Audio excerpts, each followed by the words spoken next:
Well, welcome back, listeners, to the Dairy Science Digest podcast. And we're here with Dr. Bill Weiss, and he works at the Ohio State University and has been there for over 3 decades. And his PhD student, Alex Tebbes, worked on a fresh cow research project up there at Worcester.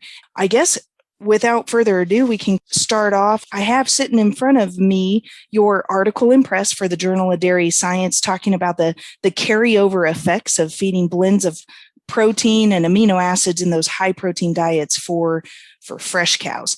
You varied the forage concentrations of the ration there early in lactation a little bit.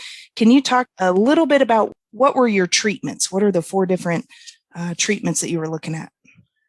Well, first, this was the PhD work of Alex Tebbes, so he needs to get most of the credit. But the hypothesis was that we feed really high protein in the fresh period, and fresh period is 3 weeks or so, and also not just high crude protein, but a very good blend of amino acids. We would get more milk in the fresh period, and theoretically that should preserve body protein, and that would carry over into later lactation. So that was our main hypothesis. And our secondary hypothesis was, if we increase protein in our experiment, we increased it 3 units. That means 3 units of something else has to go down. It has to add up to 100%. And so our second hypothesis was if we add 3 units of crude protein, then instead of pulling out starch and non-forage fiber, byproduct fiber, we thought, let's pull some forage out, which would allow these cows to eat more. And so our 4 treatments, our control was a pretty standard Midwest fresh cow diet, 16% or so crude protein, corn silage base with some alfalfa. The forage was about 60%, 55, 58% forage. Good forage, but just a pretty typical diet. Nothing special. The protein came from soybean meal. Second treatment was a high protein diet, and we took out the byproduct fiber and added 3 units of crude protein. So we're getting up to around 20% crude protein, and all that extra protein came from soybean meal and heat-treated soybean meal. That's the only sources. So we didn't really play with amino acids at all. Our third treatment, what we call blend, is we again added 3 units of crude protein. So it's also 20% crude protein. But instead of just throwing soybean meal in, there was soybean meal in the diet, but we threw in a treated canola, corn gluten meal, a bunch of rumen protected amino acids, some heat treated soy. So, and we put together a blend actually that we formulated to have an amino acid profile very similar to milk. That's how we came up with that blend. And then the fourth treatment was the same protein source as the one I just talked about, the blend, but instead of pulling out 3 units of byproduct fiber, we pulled out about 3 units of forage fiber. Did you have both mature cattle and first lactation heifers on the test? Wanted to look at first lactation and what I'm going to call mature cows, so second and later lactation. So we had a whole bunch of first lactation and a whole bunch of older cows on this experiment. It was a very big experiment. And for fresh cow experiments, you need a lot of cows because there's so much variation. With the older cows, fed the blend, they did very well. They ate substantially more. We fed these diets for the first about 24 days, so roughly 3 weeks. And then after 3 weeks, we put all the cows on a very typical high cow diet. So after 24 days, all the cows were fed the same. What did you find when you were doing this? And what we found was the blend significantly increased intake those first 24 days. And it was several pounds. So it wasn't just a little bit, but several pounds more intake in cows. In heifers, it did not affect intake. Mm-hmm. Or when I say heifers, I mean, first calf. Mm-hmm. Yeah. And then that increased intake resulted in substantially more milk. Contrary to our hypothesis, taking out forage didn't do anything. In fact, those cows did worse than the blend with the higher forage. So that kind of suggests in these fresh cows, a little higher forage diet's probably better. And these weren't real high forage diets. And again, it was very high quality forage. So with the blend, we got significantly more intake, significantly more milk. I also should mention, this blend diet is a very expensive diet. There's no question. It's very expensive. But producers have to remember it's only fed for 20, 21, 24 days. You got more milk, and the milk paid for the diet. But where the profit came from is then we follow these cows out through 11 weeks. Mm-hmm. And during that whole carryover period, which was from day 24 up to 11 weeks, they continued to produce more energy corrected milk, more milk fat, more milk protein. So you made money later on when the cows were all fed the same diet. It's so critically important for folks to identify these first few weeks as an investment in the future. I know it wasn't necessarily noted in the article, but perhaps if you could recall by chance, did it have any effect on reproduction? We didn't follow it because for repro we don't have enough cows. Mm-hmm. But we also did something most people don't, and that we measured changes in body composition, not just body condition, but we actually can measure or estimate using some techniques, body fat, body protein. And a lot of times when you get more milk in early lactation, where that milk is coming from is the body, which really isn't what we want. We don't want that because that is likely going to have negative effects on cow health and reproduction. In our study, because they ate more and produced more, body fat they did not increase mobilization of body fat. They actually mobilized less body protein. So if you extrapolate that, my guess would be it won't be negative, and it may actually be positive, but we don't have data to support that. Sure. Understood. Kind of just helping her over the hump. And I guess another detail that I wanted to draw attention to the listeners that these cows were in tie stalls. And so you actually collected individual animal intake. So we know definitively that dry matter intake wasn't increased on average by pen. We know definitively by each individual cow that she was consuming more. And that dry matter intake graph clearly shows that she has got a nice, strong increase of intake and supports that level of milk production that we've got to see. So as she was going into peak lactation, do you recall what were the yield differences among treatments? It was, and we're not talking really about milk because milk doesn't pay the bills. We need to talk about either energy corrected milk, which accounts for components, or actual yields of fat and protein.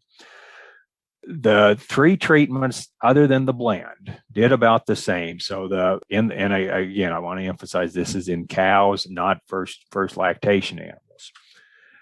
We picked up 2 or 3 kilos, which is probably 5 to 7 pounds of energy corrected milk.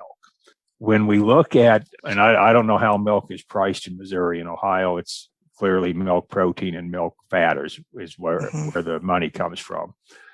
In milk fat, we got from the other treatments, and this is just the first 24 days, not counting the carryover, we got about 200 grams more fat, which is a little bit less than a pound more milk fat. So we can calculate the value of that. On protein, we got about maybe 100 grams. I'm sorry, I have to do this in kilograms. That's what we measure. Sure. But 1 or 200 grams. So that's about a little less than, say, a third of a pound of milk protein from the blend diet compared to the control. You bet. And even though we are a fluid milk market down here in this southern order, really those components have been carrying the price for the last couple years. So absolutely, you're spot on. I have highlighted the energy corrected milk there in your paper, carrying the difference. Now, can you speculate why did this not work so well, or why did we not see a response in those first calf heifers? Well, you got to remember those animals they have a very different lactation curve. They, don't really have peaks, and a lot of nutrients are still needed for growth. and they don't eat a lot. On the average cow in this study, the first 24 days, 8 or 9 pounds more than the average heifer. So, part of it is they don't eat a lot. Mm-hmm. But physiologically, they aren't programmed to lose a lot of body condition. That's to support lactation like a cow. We've actually bred those to mobilize fat to support milk. Heifers tend not to do that. They just don't milk as much and they don't lose as much. What we found is that although they didn't increase milk yields, they did, again, when we measured body composition, they put that extra energy, extra protein into the body, probably for growth. We can't separate growth from changes in body condition. We can't measure that, but we can measure body protein and body fat. And the heifers fed these high protein, good balance of amino acids, increased body protein and increased body fat. So they were getting a benefit. It wasn't in the milk. Sure. But again, just the investment. And while the data didn't carry it out quite that long, I sure wonder what that would look like even the following lactation if she didn't get kicked down that first round, if you eliminate the sophomore slump potentially. Yeah, I think when we look at body condition, that word investment you use is a very good one. Because, I can get lots of milk and have a skin and bones cow, and that long term is not going to make anybody any money. So, maintaining or improving body composition has to have value someplace. It might be reproduction, it might be the following lactation, but it is going to have value someplace.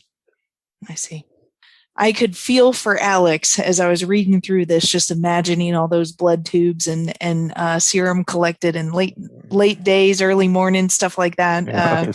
His advisor took some blood too. Yes, I bet you did. He did a lot of work on this. Really impressive set of papers that you guys have coming through the hopper there in press.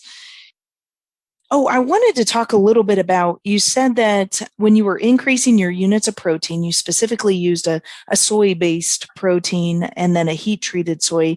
Can you speak to why you liked using the soy proteins for your extra units of protein? Well, in the Midwest here, soy is the go-to protein. It's generally the cheapest source, readily available. And what we're going to call the high protein control was, again, what typically would be done here. If you're going to feed high protein, it's just feed more soybean meal. And we used a blend of regular soy and heat treated soy so that on a metabolizable protein basis, it's the same as the MP in that fancy blend. Because we didn't want to look at MP effects, but we really wanted to look at amino acid effects. If we just threw in regular soybean meal, we could have got 20% crude protein, but it would have been substantially lower in metabolizable protein than our blend treatment. So that's why we used the combination of the two, regular soy and then a commercial treated soy. Be able to shake out the effects. I know guys are talking about bean meal being a fairly pricey portion of their ration right now, but golly, it's hard to replace that in a diet for sure. Yeah, it's expensive. Yeah, it's expensive, but not feeding it is also expensive. And that, again, you've got to look at income over feed costs. So we do need to pay attention to protein. I don't mean you just throw it in there. But I'm arguing that the fresh cow pen is not the place to worry about feed pennies. Yeah, you can't cut corners there. In the high diet, if you're feeding a 17% protein diet, you can probably cut that to 16.5 and not see anything. But you do not want to shortchange fresh cows. Got to get them off to the right trajectory to set that peak. Exactly. Very good. Well, you've got the undivided attention of dairy producers sitting in the cab of their tractor, working the fields, getting ready for corn silage planting. If there were just a summary of a few bits and pieces that you really want them to know about all of this hard work that you and Alex did over the last year or so, what would you want them to know? Well, first, if you can manage, if you have the facilities, the pens, et cetera, to have a fresh cow group, a true fresh cow group, I think it's very advantageous. And again, this would be, it has to have enough space, enough good ventilation. It has to be a very good place for these cows to spend time. But if you're going to do that, have a special diet and don't worry too much about cost. We would feed these high proteins and 19-20%. I'm not saying 20, we have to go all the way to 20, but there's been other studies that said you have to go to 19 at least. Mm-hmm. And again, a good balance of sources. And software today, your nutritionist can come up with these blends of both rumen-protected amino acids and other regular feedstuffs to come close to what we did. It's also, this fresh pen could be there's some feed additives that are very, very effective. Again, that have been shown they're expensive, but they have carryover for weeks and weeks after they move out. So just the idea of a special diet for fresh cows, I think, is really what we're pushing here. And protein and amino acids are part of that special diet. Very good. And if you had a herd that you were working with that had very little space and wanted to do this, would you recommend it for the mature cows and not their heifers? I think that's what I do. And, if ideally 2-year-olds are going to be separate from cows all the time. I mean, that's been shown to be very effective. And so, if they freshen, I would probably just move 2-year-olds into the 2-year-old pen, because the fresh, you get some benefits, but not, if space is limited, the benefits would be very slim. If you're moving fresh cows into a crowded pen, you lose a lot of any nutrition advantage. So the idea of getting 2-year-olds into the 2-year-old pen and forgetting about the fresh pen, I think is a good compromise. We want the fresh pen actually understocked a little bit. So I think that's actually a very good compromise. Well, Dr. Weiss, this has been very informative, and I really appreciate your time. And the listeners, I applaud you for taking time out of your day today to learn about how you can customize that fresh cow pen and feed the perfect blend of amino acids to get her off to a good start. I appreciate you listening to the Dairy Science Digest, and this is a monthly podcast project designed to bring your journal of dairy science straight to your ears. And we highlight the peer-reviewed research articles that are actively in press to give you sound science to base your management decisions around. And this is provided to you by your University of Missouri Dairy team. So please be sure to like, share, and subscribe to get future editions straight to your cell phone. This is Reagan Bluel with the Dairy Science Digest, and I hope you have a great day.